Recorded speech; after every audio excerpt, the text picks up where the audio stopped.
Over the years, I've made it almost a mission to try and visit all these sites over time and discover ways to get back to them, mark trails. And I've actually discovered quite a few sites on the island that were unknown until I found them. The problem is each time you go, it's all different because the jungle just goes back. From the very beginning, we were talking about commemorating an issue that happens to be the most controversial issue on the planet. So right there, we were setting all ourselves up for a battle. It's just hard to think about. And in the 60 years, I more or less have kind of washed this out of my mind. It's just one of those things that was in it now. When I first got back to the States, I'd have the most horrible dreams you ever saw. Somebody come by and says, stand by to manage ship.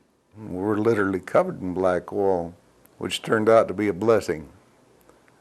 It kept us from being cooked completely by the sun. We sank in 12 minutes. That put the fires out. I gave a CB a bottle of whiskey, and I got a nice bed for me. We didn't know we were making the bomb until it was dropped, and then they told us what we'd been working on. These photographs indicate that only one pit was used. That's conclusive. It's the most significant event in history for the last 100 years, and yet 99.9% of the people on the planet don't know where we are. Yeah, 60 years does a number on even brass shell casings. And the headquarters Quonset set right there. And you can actually still see the ribs of the Quonset hut and everything right there. It is as it was then. And you can walk in the jungles and find the old campsites, the old theaters, the old mess halls, the walkways. And to me, that's one of the incredible things about Tinian. And it's been undisturbed, except for the jungle growth. One of the few places in the world that really maintains this integrity. The Americans were always glad to get their hands on these things to study them because their torpedo technology was better than ours, right up to the end of the war. So I'm sure the experts came down here and were happy to find a big stash of these things.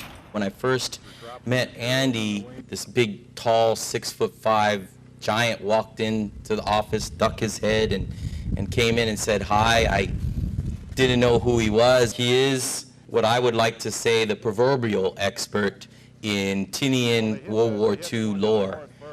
He knows places on this island better than most of us local indigenous people.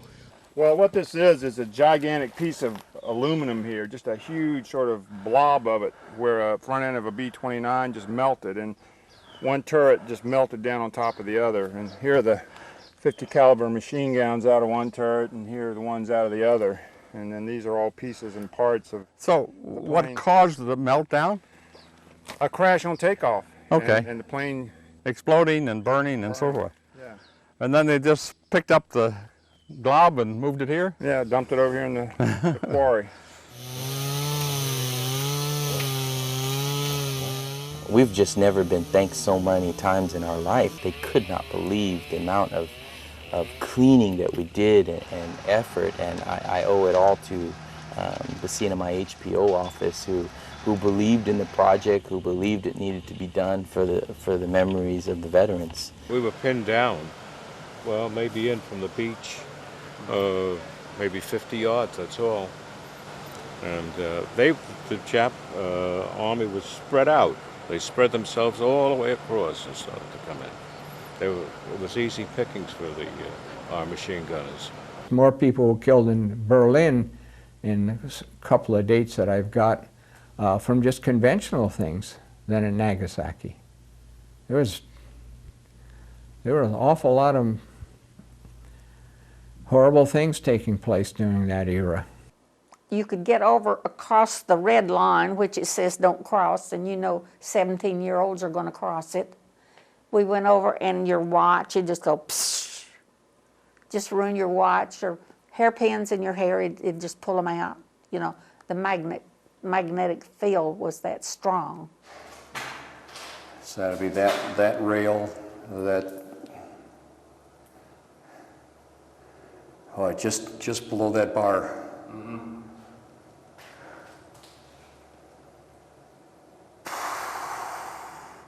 Kind of inconclusive then, until we see the other pit. それを直視すべきだと思っています。 So nowadays, the people just say peace and peace, but that's just in logic. His hope is we just think about the future, and we have to make a future peaceful. And how is it possible to do that as long as there are humans? それどうすればできるでしょうかね、人間である限り。 Because humans naturally seem to arrive at situations where the only way they see to settle an issue is by force. Yeah. We were in Hiroshima at the same time. You were in the Up above, you were down below. Yeah. Well, you're very fortunate you're here Yes, today. yes, I'm very fortunate. And I'd always heard that the Japanese were little people. And the first thing I seen, his body was floating in the water right alongside a Marine, and he was bigger and taller than the Marine. And he yelled and raised up, and I still think I shot him too, but I did ban at him. There wasn't any picnic to see anybody, come out as hamburger. That's for damn sure. It had a soul that was talking as it was going down. It was growling, groaning, and dying, as it was going down. And that's what, I heard that. That's what I heard. Each one of us could probably stand up and take 4 or 5 steps into the Tangan, and you'd find something of World War II historical significance. And as every year goes by, and as more days that it rains and becomes sunshine, those items rust, and they will soon disappear. Tinian was once on the front pages of all the world's newspapers, and then it sort of slipped into obscurity. And today, very few people in the United States know about Tinian. They know about dropping the bombs, they know about those sorts of things, but they don't know anything about the island. They don't know that the world's largest and busiest airfield in 1945 is still intact here. I can honestly say I was totally ignorant of the Pacific War before moving to Tinian, and since moving here 13 years ago, I've explored much of the island, the caves and holes that military and civilians hid in. I stood on the cliff lines where people ended their lives. I sat in the Sugarloaf bunkers and imagined hearing incoming. I've stood on these massive airfields, explored the hospital of Mount Lasso, traveled the many roads built during the war, and tried to imagine what it was like. I see this as a modern-day mythic site. Here, the most destructive forces in the universe were unleashed. Here, hundreds of giant B-29s rose into the sky and delivered destruction upon Japan. Here, you had the highest and best concentration of scientific minds here to assemble the atomic bombs. Here, you had some of the most, talented individuals in science and military, all gathered in this one place. And then one day, like in a lot of mythologies, they all left, and then the jungle reclaims it. So I see it in parallel terms with an emerging current mythological tale.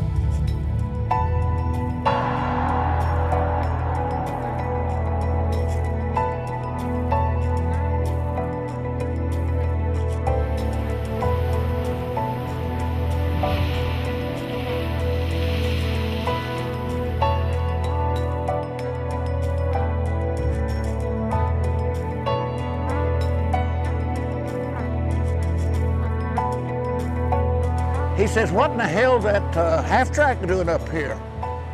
I said, half-track? Hell, Ash. I said, that's a Jap tank. He said, I'm gonna let it have it. I said, you do and I'll cut your throat. And so that settled that out. I said, they don't know where we're at, but if they did, they'll run over us. For decades before the U.S. invasion of July 24th, 1944, the Japanese had been developing Tinian into a major sugar-producing enterprise and a military installation. Then the 2nd and 4th Marine Divisions executed what Admiral Raymond Spruance called the perfect amphibious operation of World War II. And the back of the enemy resistance was broken the first night when the Marines slaughtered over 1,200 Japanese troops, and the campaign ended about 8 days later. He opened the hatch on that thing and he started speaking Japanese, and we knew dang good and well he wasn't on our side. He went down and he ran through some of the foxhole, and Leroy Surface hit him, and then of course some of the guys started hitting him with rifle grenades and stuff like that, and they knocked it out. The Seabees then quickly began the work on the vast airfields which would unleash the tremendous B-29 bombing campaign against Japan. To see this still exist after all this time, and the thing that troubles me is to see all this vegetation growing over everything, and we left such a beautiful place afterwards, in spite the intent was not for beauty but for destruction.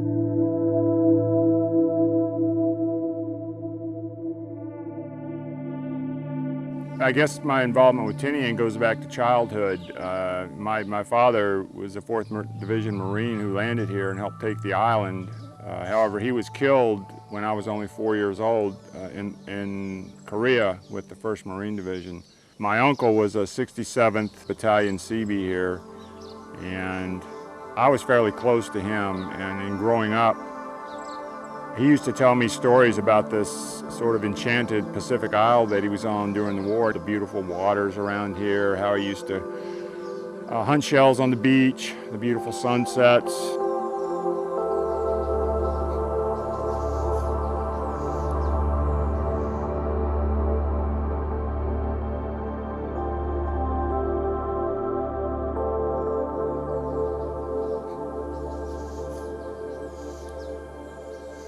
He talked about, this massive construction feat that the Seabee unit he participated in accomplished here.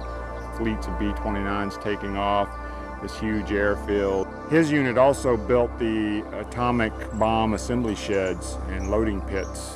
And from the earliest time I can remember, he talked to me about these sort of mythic events that happened on this island. To the mind of a child, it all sounded larger than life. It sounded like mythology.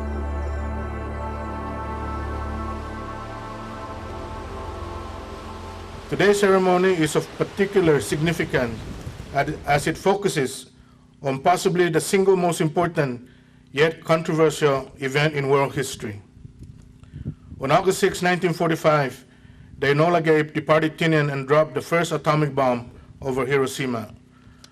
Although the death and destruction caused by the bomb was truly devastating, this event undoubtedly led to the end of the war, and in the process saved countless lives that would have been lost as a result of a prolonged conflict. I guess the idea was that we were going to produce an event that would kind of give us the ability to showcase both sides of the involvement of the war in World War II. The 60th anniversary for Tinian was the atomic missions to Hiroshima and Nagasaki. So that's where we proposed the idea to commemorate it peacefully and to bring out these specific figures. Certainly appreciate that the mayor and you people put this together, had the idea to do this. I think all of us appreciate very much the opportunity. We're not going to be around much longer. There's no way of getting out of that. There may be some people who don't like visiting this island because of the A-bomb. When we got confirmation from the Hibakusha from Hiroshima and Nagasaki, which are the survivors of the atomic weapons, it just progressively went downhill from there, because then we started having people suggest that maybe we shouldn't commemorate the 60th anniversary of the atomic missions, maybe we should commemorate the 60th anniversary of the end of the war, or anything but the atomic missions. I am not here to label either side the victors or the villains, or to pass judgment on any of the events that occurred during the war. The intention of this commemoration ceremony is to simply acknowledge the devastation caused by the atomic bomb and to hopefully prevent this situation from ever happening again. This legacy may haunt mankind indefinitely. Nevertheless, the vicious Pacific War, which was precipitated by the Japanese attack on Pearl Harbor, was finally brought to an end by the two missions to drop these bombs, which were launched from this site on Tinian 60 years ago.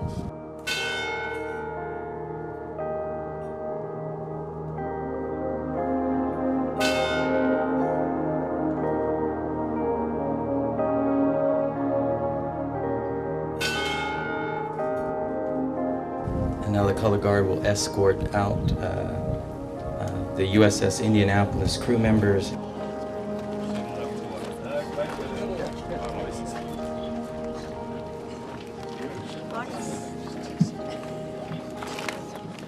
The captain got on the horn. He says, what we do have is something that'll help shorten the war. And that's all he said. And then we were all wondering, that really started shorten the war. What the heck could that be? Nothing spectacular. It's just a crate and a cylinder. It's being unloaded. And of course, like Mike said, we didn't know what it was. And then this one guy, he said, I know what's in there, in that crate. And they said, what's in there? He says, toilet paper for General MacArthur. I sat on that crate. You lucky dog. You better believe it. I know Marines. But no one was allowed to touch it or try and peek in? I sat on the crate, but you couldn't look in it. You know, it was all, it was sealed. I know we just came in and dropped anchor, and the barges came out, and the time it got over with, and we got it unloaded. And the admirals left the ship, and we up anchored and left. Did a lot of You played a big part in bringing World War II to an end, Michael. You did too. You helped.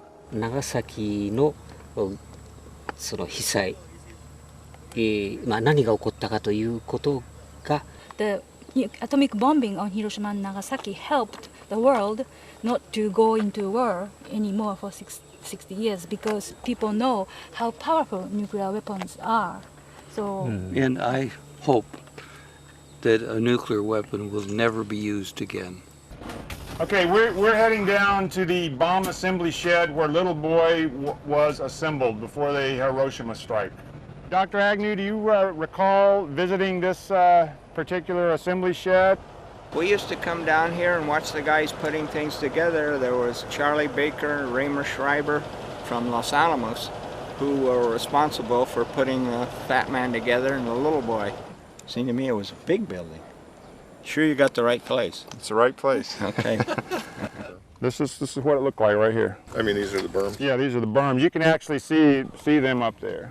We had one Quonset hut assigned to us where we worked on our instruments, but also that Quonset hut is where they stored the plutonium core for the Nagasaki thing, which is why I was able to take it out and take pictures. Now they'd have a whole regiment of troops guarding a little bit of plutonium. They're just paranoid about it. And how about that famous photo, color photo of yours that the FBI had you scratch out the unit? Could you comment on that? Well, after the war, I went back to the University of Chicago, and one day a couple of these federal FBI guys came. I was sort of terrified. Here these guys are in their black suits and their white shirts and everything. They said, you've got some classified material, and we're here to find it. And they went through everything we had, and I said, I don't have any classified material. And then like a fool, I pulled out my slides, and I said, maybe this is what you're looking for. And the guy says, what's that? And I said, well, that's me holding the Nagasaki core in its carrying case. And the guy said, yeah, that's it. We have to take that. And I said, well,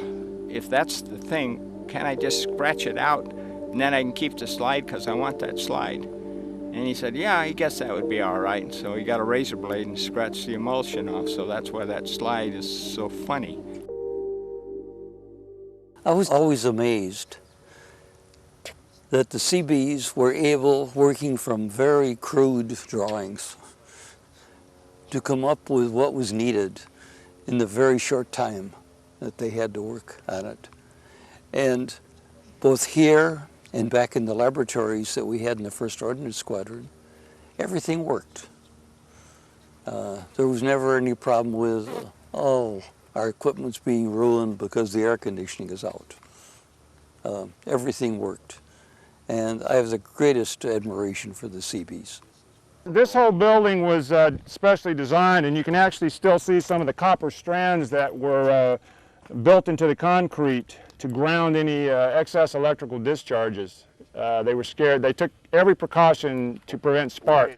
You were up here when you actually saw either the little boy or the fat man in the assembly room over there? Oh yeah, because we all wrote our names on these things with messages to the Japanese as to what we thought of them before the mission. I know I put my daughter's name on it, my wife's name, and my name.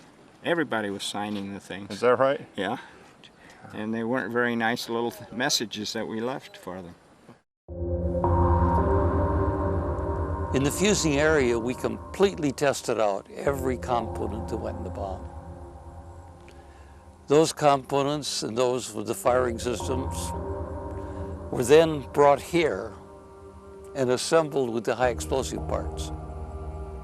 We would take out the green plugs and install red plugs. What the green plugs did was for the electrical system was to essentially open all lines to the firing circuit and ground them. Well, I remember coming down here and watching the guys working and seeing how they would load them on the dollies and everything. Same way for the one where we did the Fat Man, which was a very tedious assembly. This was a piece of cake to put together because all they had to do was put in the uranium for the real mission, powder bags, fusing plugs, and they were ready to go. And then they were hauled off on a road to one of the two loading pits on North Field. They were hauled on special trailers, which could move over the pit and then transfer the bomb to a hydraulic ram, much like you see at a filling station. The bomb was lowered into the pit. We had the first reverse pitch propellers of any aircraft in the Pacific. And we would then back our B-29 up over that pit. The hydraulic ram would then be used to push the bomb up into the bomb bay, fastened to the bomb shackle. And we then finished the final assembly. At that point, the bomb was ready to fly off on its mission.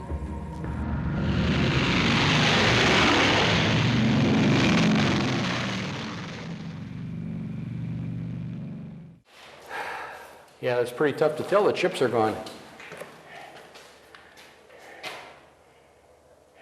Yeah, but I don't, boy, you know, that corner is gone.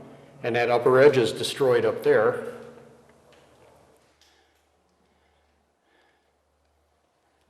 These are reversed in the Right, other pit. right. So that this is the solid concrete pad that's underneath there. This is it. So in your estimation, this pretty much solidifies the fact that this was the pit used for the little boy now. And the both. Fat, And both Fat Man. and the Fat Man. Right.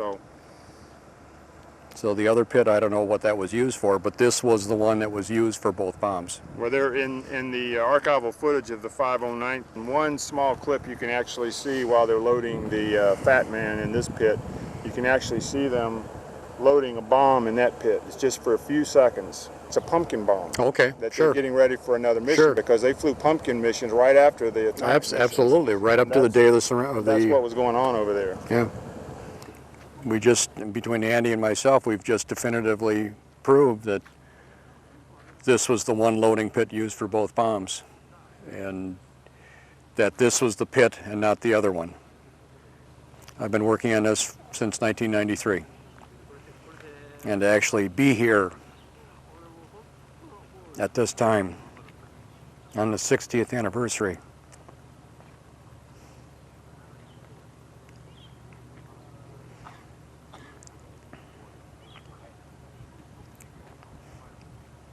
I never thought it would happen.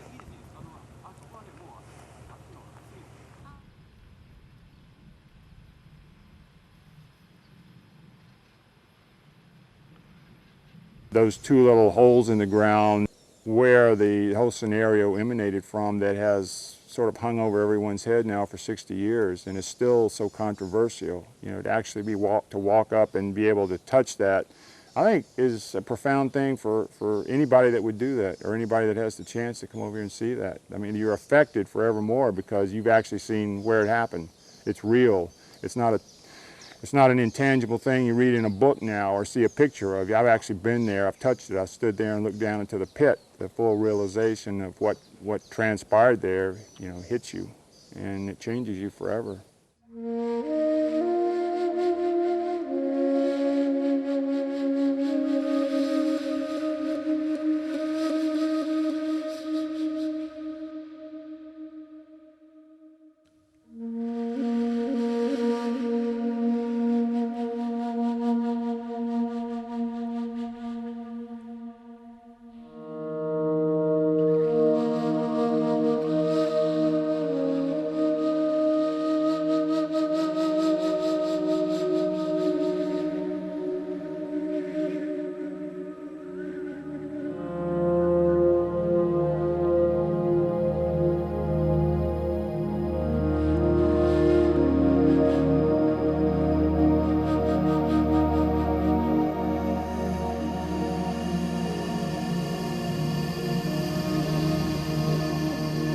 Had the Enola Gay crashed and burned on takeoff, the fire might possibly have ignited the cordite, resulting in a high-order nuclear detonation. The entire island of Tinian would have been obliterated, along with the hundreds of B-29s stationed there. Many thousands would have been killed, including all 1,800 members of the 509th, the Project Alberta scientists, and in addition, the plutonium core for the Fat Man would have been lost. I got the privilege of going through a special program at Sandia Labs a couple of years ago where I got to intensively study nuclear weapons for 2 years. And the weapons that I chose to study were Little Boy and Fat Man. And one can conjecture what would have happened with Little Boy, particularly if you dropped it on its nose. There's a very good chance that the pieces of uranium in there could have assembled partially at least, and you've got a partial nuclear yield out of it. And what about the Fat Man? There was a good chance. I mean, you use conventional high explosive, which is relatively easy to set off with a shock. It wouldn't have been the most uniform of implosions, but you certainly would have gotten some implosion on it, would have probably gotten partial yield out of it. And again, I think you would have taken out a good portion of Northfield with that. You certainly would have contaminated a lot of it too from the fission products that would have ensued. And operations would probably have been impossible after that here. You would have been undergoing a massive cleanup operation. And probably I would have guessed had to move the field somewhere else.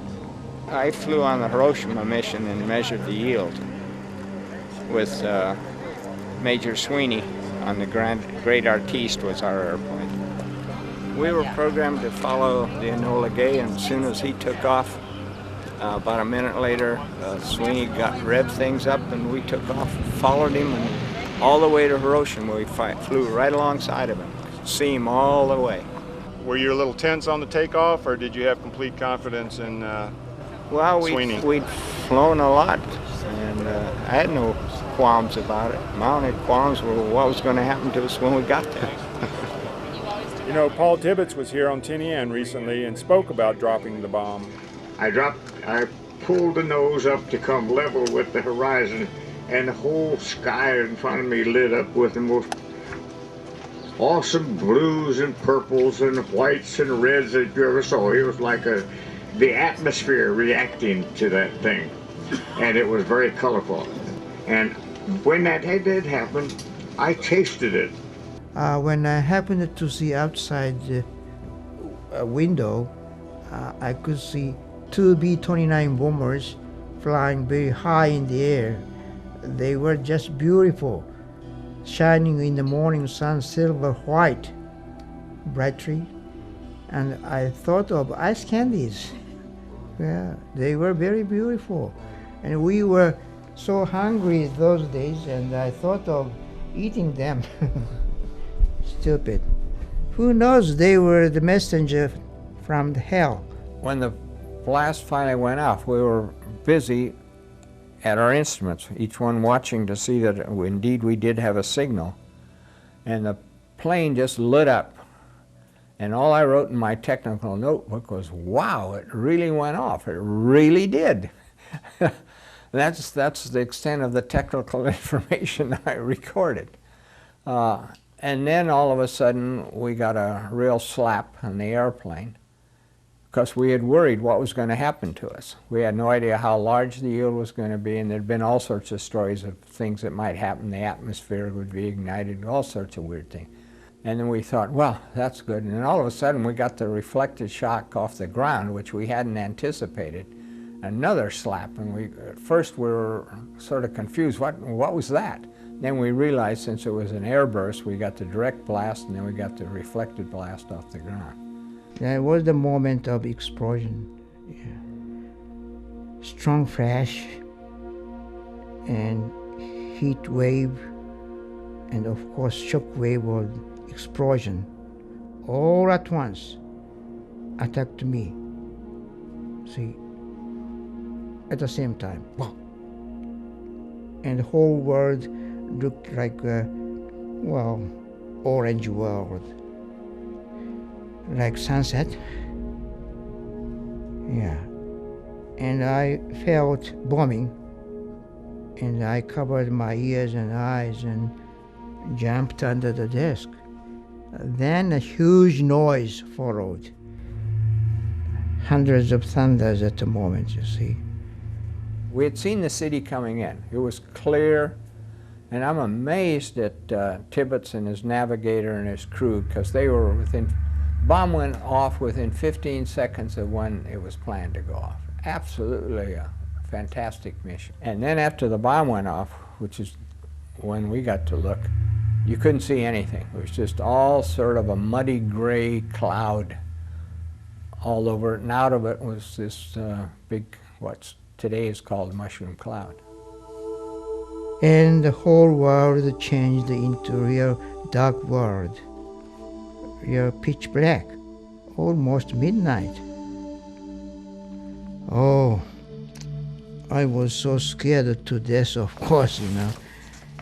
And when I touched my head, and my whole body was bleeding from head to feet. Shirts and pants were torn and real miserable. I just crawled on the floor and crawled around on the floor in the dark, helplessly. And I just prayed, Buddha, help me. On the flight, I took a Bell & Howell 16mm camera, looked outside, and I shoved this Bell & Howell out as we were getting away, and I did get a black and white of the Hiroshima cloud coming up. But on the next flight, I was prepared, and I got a couple more. I'd brought these cameras, and I installed them with the tail gunners in those flights, in those two airplanes, and with different focal lengths. And they did a superb job, and they got what now is shown as Hiroshima, which isn't, it's Nagasaki, and I put color film in those cameras. And it was through your foresight that we have those amazing images. Yeah, but I don't call it foresight or what, it just, I was dumbfounded that the military hadn't done this. If he hadn't had problems with his airplane on the way to Japan, he would have landed at Iwo, and thanks to the available bomb pit, we would have transferred the bomb into our airplane, Stan's airplane. Colonel Tibbets and his crew would have resumed the flight to Japan. You might think of it this way: had the Enola Gay suffered problems, the name Enola Gay would not be on everyone's lips throughout the history of these events. The name Big Stink would have been the name everyone remembers. Not nearly so appropriate.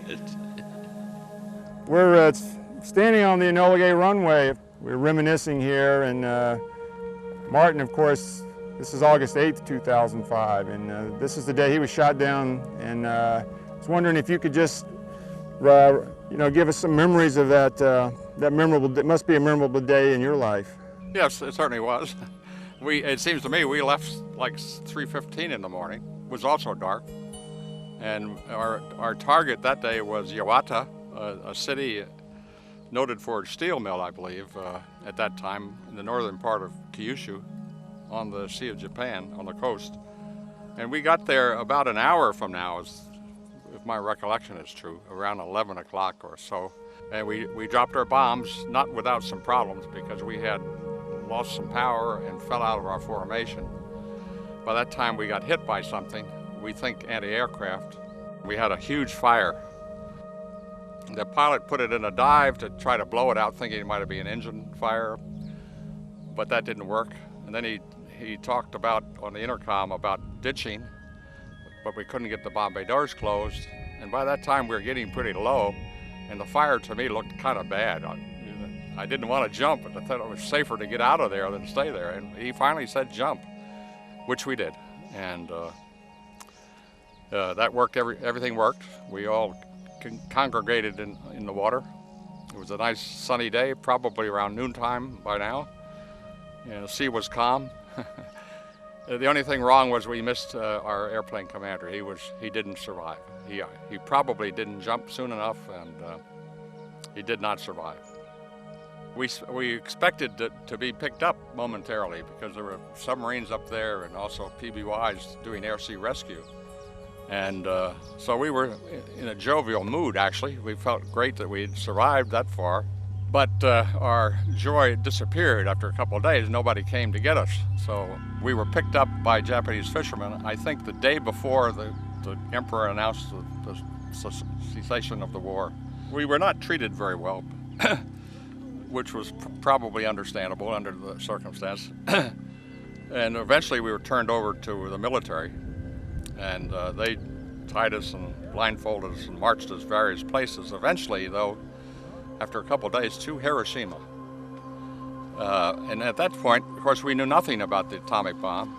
We didn't know about that, and we were told we were going to be executed because of the bitterness about the bomb and so forth. And a Japanese officer by the name of Lieutenant Fukui put us in a civilian jail. And in the jail there were 2 Americans who had been shot down previously. They had been held captive in a POW camp in Hiroshima when the bomb was dropped. And I guess the other members of their crew were dead. We didn't see them. But these 2 men survived, but not very long. They were in terrible condition. They had all sorts of things oozing out of their mouth and ears and nose, and both died in 2 days that we were there. We witnessed their death. Were you able to talk to them before they died? Yes, we did. Could you relate what they had to say? Yes. They were somewhat mistreated by the guards after the bomb was dropped, and but they survived during the Holocaust of the fire by hiding in a sewer. They actually jumped into a sewer to escape the heat that was around them, and that's the reason these 2 guys survived, I guess. Survived for a while anyway. We really didn't have long conversations because they were in agony. It was a terrible thing to see. They were in severe pain, and they really wanted to die. We know there were other Americans in Hiroshima being held as POWs. I'm not sure how many. It seemed to me somewhere I've written that there were about 25 there who did not survive. Most people don't know that Kokura was the primary target, but due to fuel and weather problems, the alternate target of Nagasaki was hit in a last-ditch effort to save the mission. To me, whether it was Nagoya or Nagasaki, I don't think it mattered at all. And it served the purpose of ending the war. People of Kokura lucked out.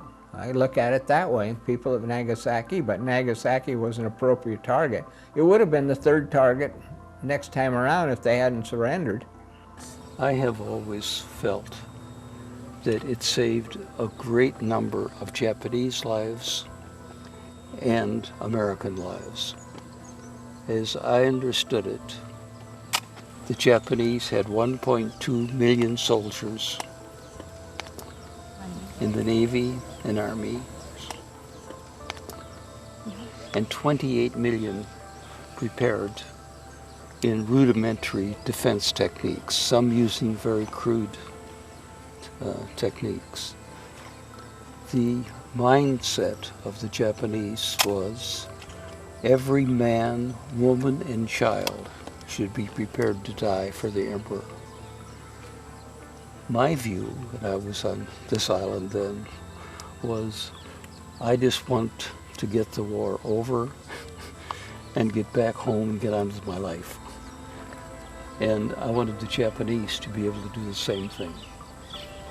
I was confident that the use of the 2 bombs quickly ended the war and prevented the terrible death toll that would have resulted had there been the scheduled invasion of Japan in November of 1945.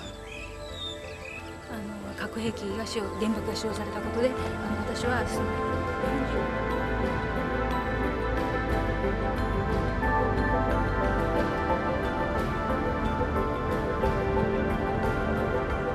We are going down the taxiway now that the 509th planes would have taxied back down to their hard stands from the bomb pits after they were bombed up with the pumpkin bombs and the atomic bombs. They loaded them up there, then they were brought back down here to their hard stand area and put under tight security. So that's where we're headed, and as I said, this area has just been cleared off for you guys coming over, so you're really the first major tourist groups that's seen this, this hard stand.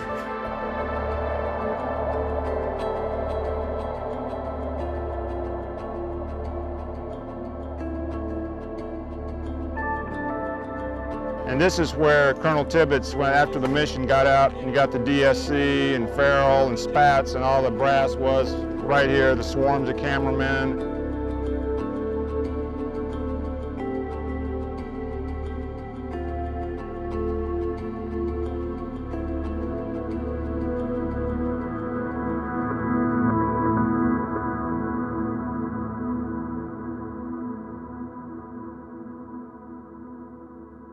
I think if some of these leaders, including our own, would have to witness a multi-megaton bomb,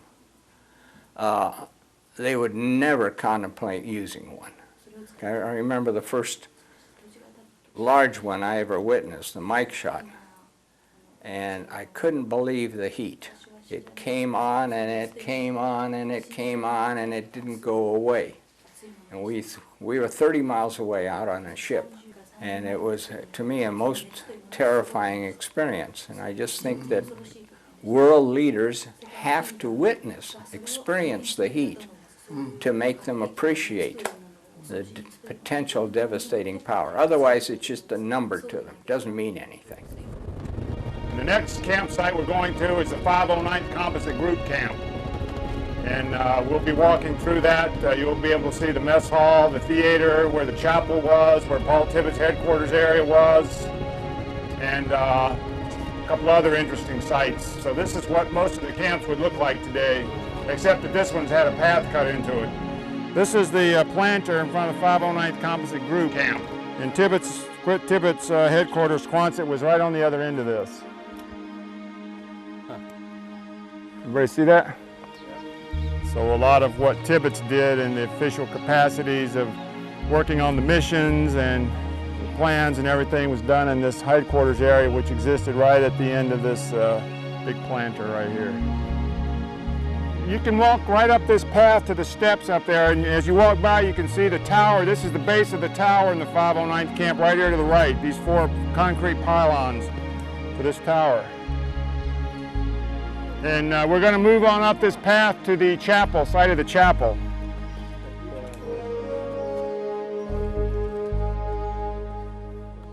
Now this is what we're looking at here. This is the steps here or to the chapel. Stan probably went to church here a few times. Those are the steps. There's the Quonset hut the chapel was in. There's a Quonset hut on either side of this. And the Quonset hut over there was used for a lot of the briefings for the missions. And this is what went on in that Quonset hut that's right over there where all the devil grass is. This is a briefing for one of the pumpkin missions, probably right here. These aren't the briefings for us. I've got the picture of us taken this way, sort of like this, but it shows Tibbetts and Parsons and the whole gang of us. Okay. That's all right. Well, this was the hut that sit right over here, and you could look out and see the tower right down in front there. Like Right there, yeah. I'll be darned. This is the theater that we're standing in right now. Right here. So the seats were here and the screen was up there? The screen was right here. Yeah. So this is what it looked like, the theater right here. This is where all the 509th guys sat out here and watched all the Hollywood babes and fantasized about back home. And you can actually see the projection booth over here, the roof off of it. Right there. Over here in the corner, you'll see a 60-year-old trash barrel with beer bottles in it that the 509th guys tossed as they left the movie or either coming. So the last hands that touched those beer bottles right back there where Gilbert is, were 509th guys watching the movies. Let's go to the mess hall, see what's cooking, okay? Here, let me hold on to you. Oh, metal there. Now, there used to be tons of mess trays all over the place here. This, you can actually see the sink in here of food preparation area was. Recognize this, George? That's where I used to sit to eat my breakfast. Really? Sure. Was the food good here? Oh, Charlie Perry was an excellent operator of our mess site, and we had very good food. Yeah.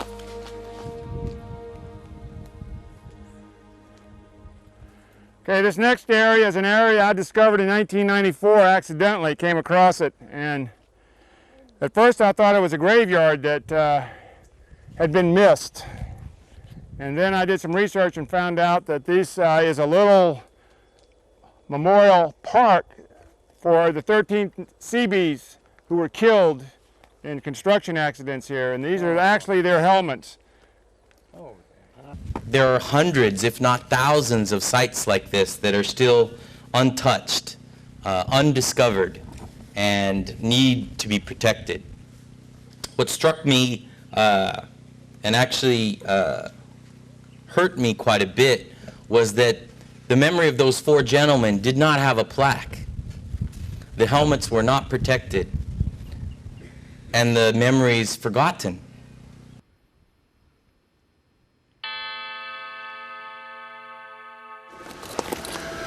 Another 30. I'll be done. That's something, isn't it? Yeah, there's some action going on here. Yeah. Right here, it looks like a part of a mess kit, of a Japanese naval mess kit. They were blue Yeah. right there. I'll be done. So let's see what we got here. Give me a minute to dig here. Okay. Loosened up.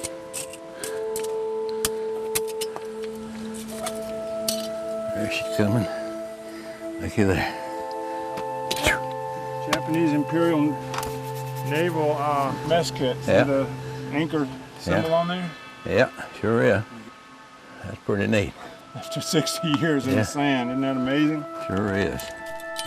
Okay, so we're continuing to look at these Japanese defensive positions here with Mr. Caruth, who was a 4th Division Marine, and kind of recalling how intense the action was here, and very, very sad, poignant kind of image here. You can actually see human bones That are deteriorating. being sticking out of the sand here. Look like the large leg bones of the human skeleton, and you can see that they probably been uncovered by a recent typhoon. Yeah. These look like probably leg bones here. They're fairly large, and the Office of Historic Preservation will come up here and do a recovery.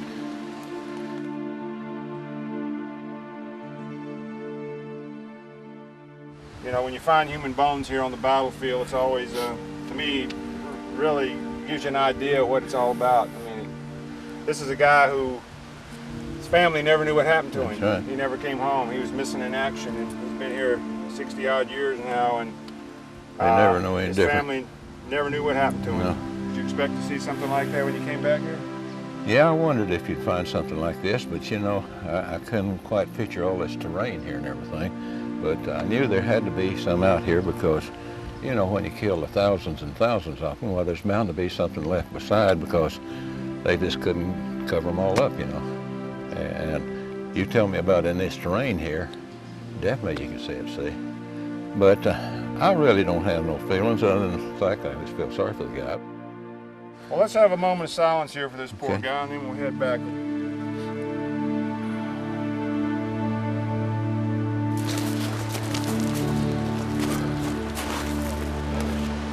You know, 60 years you forget a lot too.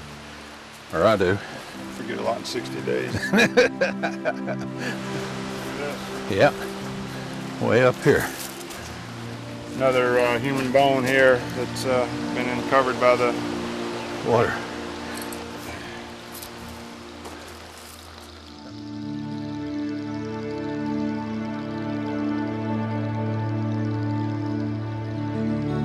So what do you think happened to this LVT here? He had to hit a landmine. See, they load that bogey wheel up there. See that wheel that's rubberized on it there? See, that was on there to keep the track tight. And these bogies down here look like all of them are in place. So that tells you something blowed that all the thunder right through there, see.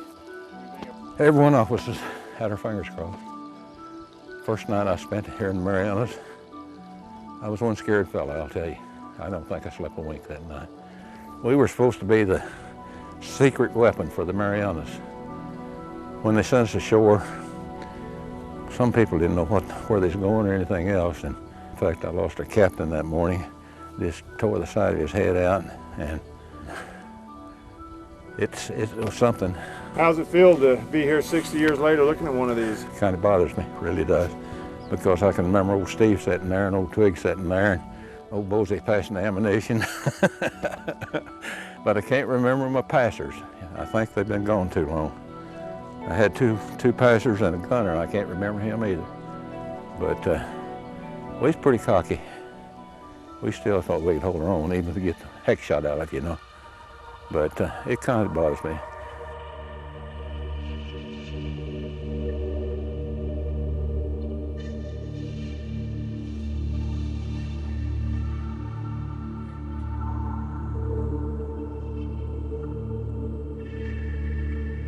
Once Tinian began to be shelled by the Americans, both from ships and from Saipan, many of the citizens here had to take shelter in this cliff lines, and also a lot of the military personnel.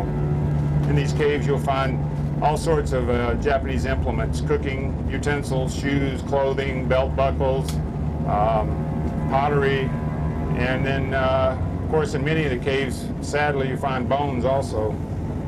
People that were killed during the fighting. Sad part of coming in these caves. I mean, you can just go through here and pick up handfuls of fragments of human skeletons.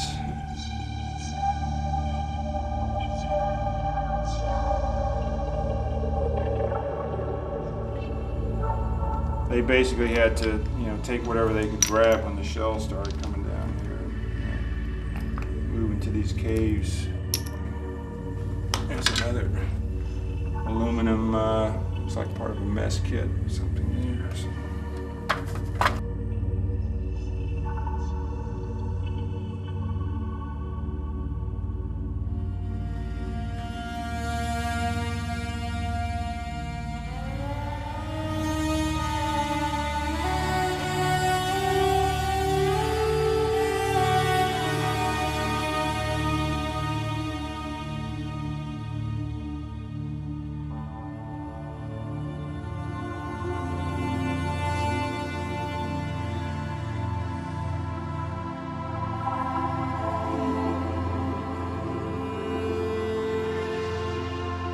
One of the myths here is that those white birds, as they rise up out of the jungle and the caves, are the souls of all the people that were killed over here, flying up into the sky, especially down at Suicide Cliff.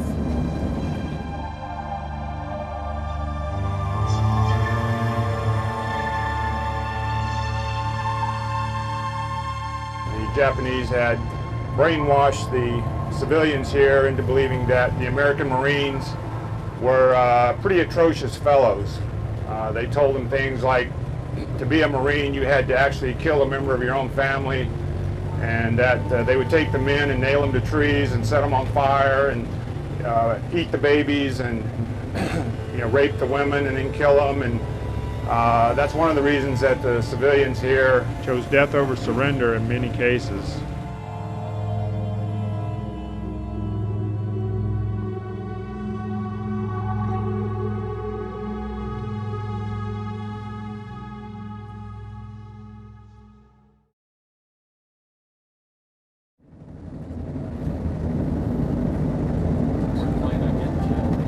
The Japanese had really planned to be in these islands indefinitely.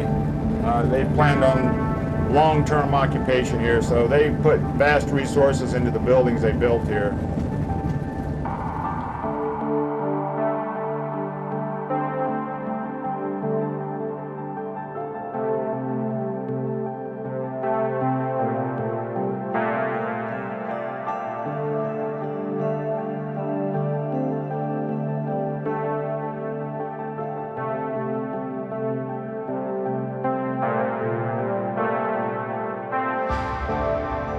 We're now at the heavily damaged Japanese Air Administration Building, and this massive ferroconcrete structure later served many roles for the U.S. forces, including that of a temporary mess hall and first aid station.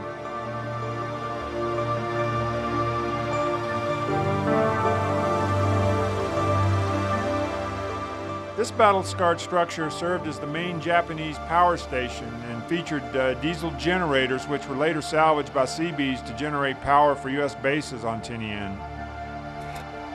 This was built very, very solidly, lots of resources used in this, and you can see the thickness of the concrete. But you can also see all the shell hits it took from the pre-invasion strike. And look through the window here, on the far wall over there, you can see the huge 16-inch shell hole that was punched in the side of this thing. It's pretty well built. This bunker is pretty well built. And you could see what, even as built as it is, what naval gunfire could do. You know, some of the shells coming in here and putting these holes in there. There's a good possibility that Indianapolis did some damage here. I talked to a bunch of school kids. When I got through talking, one of them asked me what I did aboard ship. I told him I'm a gun captain on an 8-inch. And the teacher, bless her dumb soul, would you have killed people then? I'm dumbfounded. Now, how do I answer that? I do not know. Personally, I have never hurt anybody in my life. But I cannot begin to tell you how much gunpowder that I helped burn. And if somebody got hurt, I'm not responsible. Now look at that hole. To answer their question. After the Indianapolis left Tinian in July of '44, she participated in a number of other major campaigns and eventually was hit by a kamikaze off Okinawa in 1945, which required her to return to the U.S. for major repairs. Fate had cruelly made the Indianapolis available to bring the atom bomb components out to Tinian and to write its catastrophic chapter in history. We got along, we anchored off Tinian, and there was a barge, a big barge, and our guys used the crane again. We unloaded it and set it down on this barge, and then they brought the uranium, which we didn't know at the time or anything. They brought that and put that on, and then they took it to the island. We took off for Guam. We went there for orders. Our captain went up to Nimitz headquarters and got the orders on what to do. And they said they want us to go to the Philippines, to Leyte. I was a gun captain on number 1 turret, 8-inch gun turret. And weather permitting, I always slept on deck. Then I slept underneath the overhang on number 1 turret. I just got laid down, pulled my shoes off, and used them for a pillow, man, this feels good. And the first torpedo hit. What in the hell's going on? And I tried to get out from under the turret. The second torpedo hit. And I'm playing Yankee Doodle Dandy between the deck and the overhang of that turret. We seen some flames up forward, and then there was another explosion, which was a closer one. It went up closer to the quarterdeck.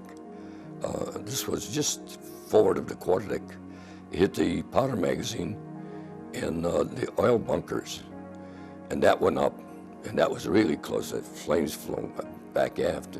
So I walked forward to see what was going on, and no bow, it's gone. And right away, it's already starting to list. And this is only 2 minutes later, and we're starting to list already. Nobody had to tell you that you better get the heck off of this thing. You're gonna go down with it. So I tried to go around the gun shack, 40-meter gun shack, and she really listened. I started sliding down. I couldn't get over to the high side. So I grabbed the line, a piece of rope there, and the ship started to roll over on the side. And I just hung onto this line, and she rolled over, and then the deck was above me.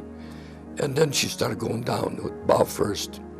And I'm hanging on there. I'm way up in the air, you know, and all this stuff is falling down. Ammunition cans, 40-meter cans with the 40-meter shells in them, you know. Everything's just going down. We were getting ready to go over the side, and a young guy showed up screaming for life jackets, and all the life jackets were gone. Couldn't open the door to the boatswain locker to get more out. Just was listening so bad you couldn't open the hatch. So I pulled my life jacket off and gave it to him. Tied it on him. Then he was so scared he wouldn't walk in the water. And I literally picked him up and threw him overboard. And then the water hit me in the nose. I said the act of contrition, I figured that was my end. And that was, I had blacked out. The next thing I was up to the surface, and I was holding on to something, but I seen the stern of the ship going down. And the screws, 2 screws were turning it. And she went down, all that bubbling noise, gurgling sounds and everything, weird sounds going. She went down and was gone. And I swam out away from the ship a little ways and flipped over on my back and looked back at it. And there's about a third of it sticking out of the water. Like Mike says, screws still turning, guys jumping off of the fantail. I'm laying there on my back looking at it, and the only thought in my head, I'll be damned. Looks just like it does in the movies. And I didn't know what the heck I was holding on to. It was one of those rafts probably that I cut loose. And there was a guy in it. And he said, "Who is it?" I said, "Mike Kurla." And he pulled me, it was one of my seamen that I was in charge of, you know. And I barfed up everything that I drank, oil and water. No life jacket on, just laying there on my back, and something bumped me. And I turned to get it, and it's a potato crate. An empty potato crate made out of wood. Beautiful flotation. And then we called around, getting the guys. It was dark, so we got as many people as possible till morning. And then we got more guys. Morning came, and we're a sad mess. Everybody's covered in oil. Everybody had heaved their little guts out during the night from fumes from the oil, drinking it. You know, I was the kind of a guy that never gave up. I wouldn't give in. I always believed that I could make it. A positive attitude, and anybody that said they were going to make it didn't. Father Conway was in the group, and he started repeating the 23rd Psalm. Everybody joined in. Then everybody could hear them joined in, I'm told. That became our prayer for the next 5 days. Every time we'd take a life jacket off of somebody and let him go, the 23rd Psalm was repeated. And I was telling the guys around me to stick up, hold out, don't drink that salt water. But they would go down 5, 6 feet. And they took their jackets and went down and drank that water. came up, they didn't last very long. They just got into fits and lost their minds and just took off and swam out. That's where the sharks would get those. They would get out of the group. I've had shark swim close enough, that close, that I can touch and pet. Go 50 feet and cut a guy in half. Why me? Why did I survive? I think one more day we'd all been all gone, probably. Personally, I think I was given an angel. I didn't belong to any denomination. And out of that group, we have stole a remark from the beaches of Normandy. There's no atheist in these foxholes. There were no atheists in those life jackets either, believe me. Everybody had their own feelings. As a matter of fact, they were throwing their money away. I was picking it up. And I said, I'm going to, when I get rescued, I'm going to go to the tavern. No, first I'm going to go to church, say a prayer for all you guys, and I'm going to the tavern, and I'm going to get loaded. And I did that. We got picked up, went to the island of Palaloo. Hospital ship came in and picked us up, and it gathered us all at Guam. And of course, the first question that everybody asked was why we left out there so long. Why? You didn't get a message off. Nobody knew you was out there. Nobody knew you was in trouble. I just feel that I can talk now about it because I'm talking for them. And we go to many schools and talk to students. And I talk for the 880 guys that died out there, not for me. I want that history to be known about the ship. I don't want nobody to forget that.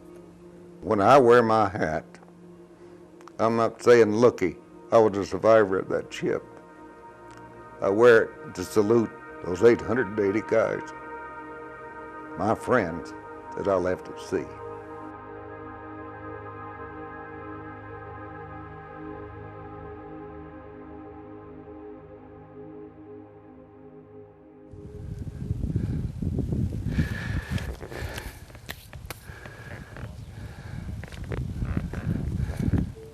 Do you have any idea what this is? We're here in the 504th Bomb Group camp with members of the group, and for a lot of these guys, it's the first time they've been back in 60 years, and we've been looking around trying to figure out what we're looking at here in the camp. I remember where the road was, there was a pretty deep ditch on both sides of the road. Yeah. All the way down. On the upside of the mess hall, there were three curved cement things that half barrels sat in that we washed our mess kits in. Was the water fairly warm because of the heat here? Well, that depends on when you took a shower. If they had a run on it before you got in, why, it was cold. No hot water. Cold shaves. So you clearly remember these things in your shower areas? Oh, absolutely, yeah. We're probably, we'll have to be over in this area here in the camp, right in this area here somewhere. Okay, our war room was probably Right there. here. Right there. And then there was a room next to it for some kind of scheduling stuff. Well, I think a lot of these things, you know, they just had to get rid of them, so they may have just pulled them over and dumped them, and they laid here and rusted for a number of years, and they lost their identity that way. So this isn't the tank where you kept your hooch, huh? No. This wasn't full of 100 octane? I don't remember any such storage. And how did you happen to find this? Do you have some type of metal? Guys out here cleaning the site.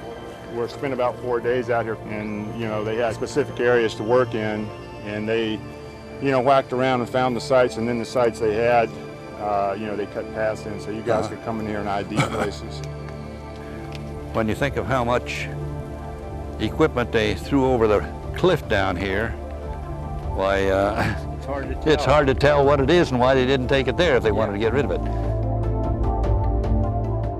We were just talking about that first low-level mission that LeMay ordered. As I understand, well, most of the people that were going on that mission figured that they were not going to come back.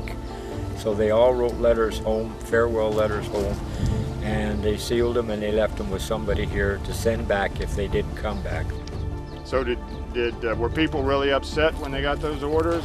My reaction was that we're here to win the war, so we're expendable. And I think that's how command looked at it too. Well, the 504th was given the assignment to firebomb Himeji, Japan. And we made our way there, and we had reached the IP, that's the initial point, and turned on to the bombing run, and things were going okay, and until all of a sudden the tail gunner made a shout, "Bomb! What the hell, bombs?" And then he started to say something again, and then it stopped. And sure enough, another plane was coming toward us. We were going to collide. Fortunately, our plane took a dive, and their plane took an elevated route. And they were in the process of dropping their bombs, and as they did that, they threw their bombs onto our plane, which in turn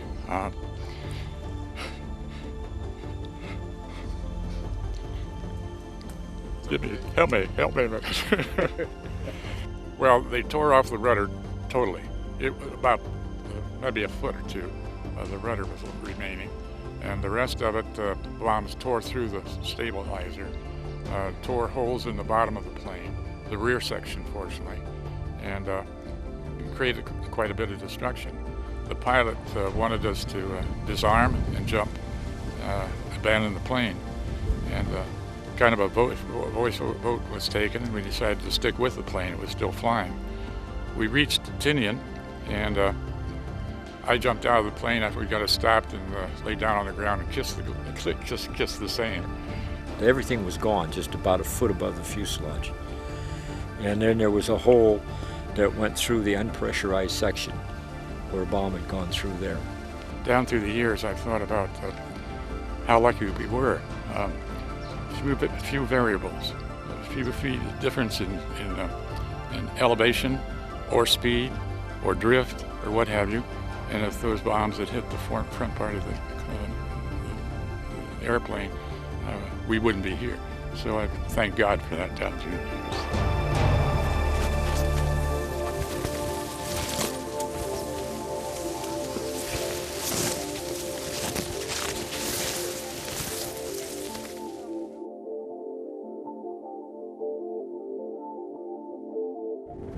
As we round this corner, during the war, if you were driving a truck up here or a Jeep, you would have seen 4 B-29s coming off this ridge here at a time, right over this road, maybe 100 feet up in the air. So the runways are all up on that plateau there. And you can imagine what the spectacle would have been like, coming off 4 at a time, 1 every minute off each runway for hours.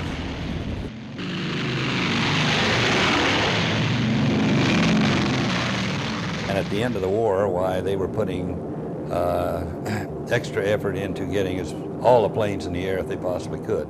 And we did have some 1,000-plane raids over Japan. I saw several that didn't quite make takeoff. In some instances, the crews didn't get out, and it caused explosions. They'd salvo the bomb load. They'd bounce up and they'd probably detonate the aircraft and just blow it in small pieces. There wasn't anybody left. It was sad to see so many aircraft that have cracked up. Now the ones who burned, that was a sad incident. And we saw a lot of that with the B-29s. And they're a big plane. They had weight and balance problems and whatnot. It's just an amazing sight after all these years to see this remains of many crashes, I suppose, right? Many airplanes represented here somewhere. Well, how does it make you feel seeing something like this, knowing that in all probability 11 guys died?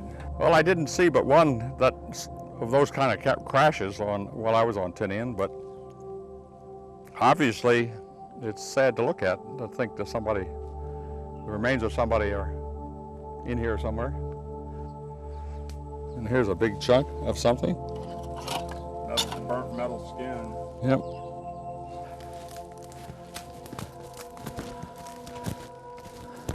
Since it's all around, it must be part of turrets, I suppose. It's ironic that they're all here together.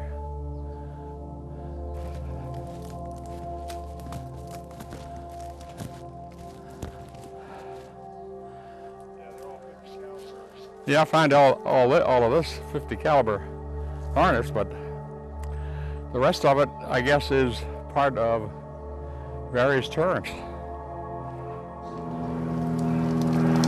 This is.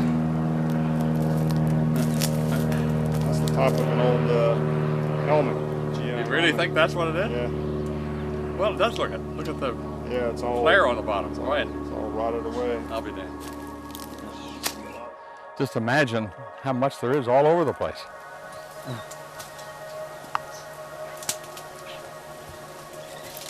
Anyway, it's quite a sight.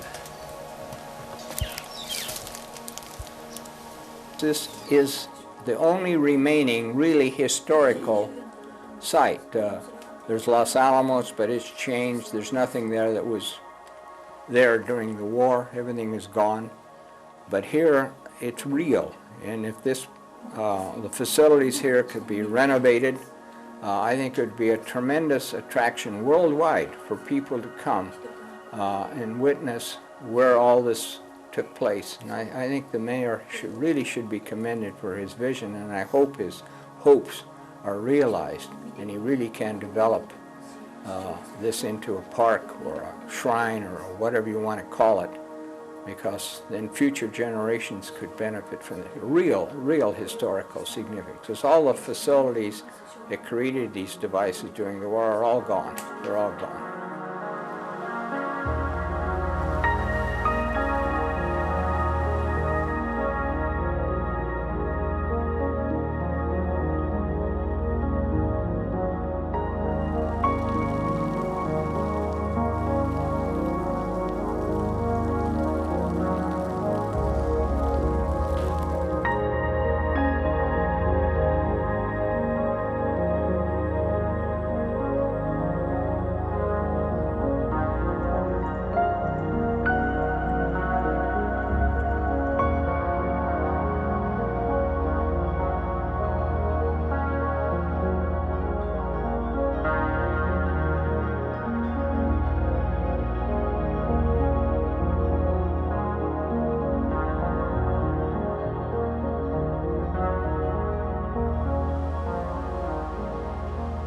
The events that occurred on Tinian Island at North Field, which are the atomic missions to Hiroshima and Nagasaki, was the most significant event of the last century. The top, that's number one. It beats the moon landing, beats the assassination of John F. Kennedy. I mean, it's the most significant event in history. I felt that I needed to mourn the spirits of these people too. So I believe that if I come this island and talk about my experience in Hiroshima, I believe that people could understand our sorrow and can agree our opinion to stop the next use of the A-bomb in this world again. I am firmly convinced that the U.S. possession of its atomic stockpile has preserved the peace between the major powers for the past 60 years. Looking back and saying, oh, we should have done differently. Had we done this or not done that or something else, we wouldn't have had to use those weapons. Think how happy we would now be because of it. That's a bunch of nonsense. For the first time in history, those who send the guys out to fight are at equal risk if nuclear weapons are used. Used to be the kings or the presidents, you know, would say, okay, you young guys, we're at war, we'll do this fighting. And they sit back there, and win or lose, it's their pen or the other guy's pen when they sign a treaty.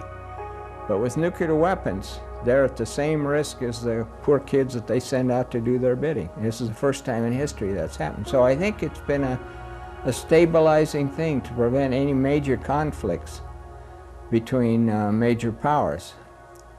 I am not a hero. I don't claim to be a hero. I am not one. My shipmates that are left at sea are the heroes that gave their life that I might live and to carry on. And that's my prayer, that I can carry on and make them as proud of me as I am proud of them. I love all my military, I'll tell you, old and young, because if it wasn't for them, where would we be? You never forget. You remember this all the time. You never forget it. I don't. It's just there all the time. And you live, and you cope, and you go along, and you just keep going.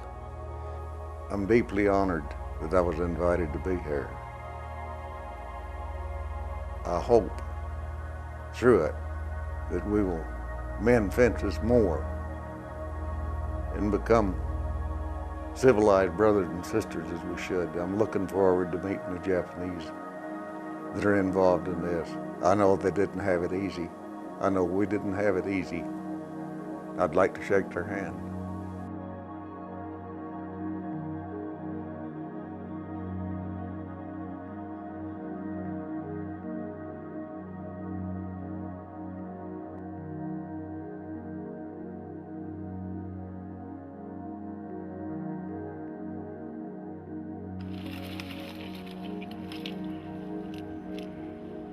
For me, it's been, you know, just in this 60th commemoration thing here, it's been like a dream. It's like you go to sleep at night and you have this fantastic dream where you're standing on Enola Gay Hard Stand with Harold Agnew, listening to him talk about what it was like to be there the night they took off on the Hiroshima mission.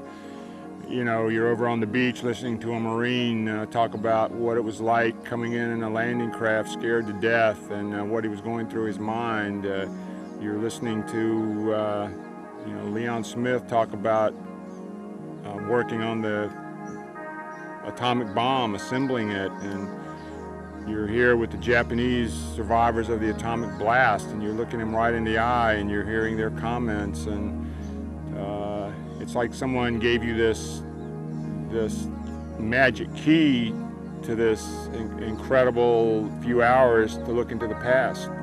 And that's the way I feel about it. I was just blessed to be able to have a part of this and to, through my efforts, to help facilitate it.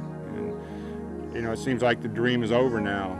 You know, everyone's gone back home, and those voices aren't there anymore, and we're walking around in the jungle here, and all these comments are going through my mind that this person said or that person said. So it's like the trees and the ground and the rocks and the relics are all now speaking after these guys have gone. And to me, that's kind of what it seems like, a surreal dream.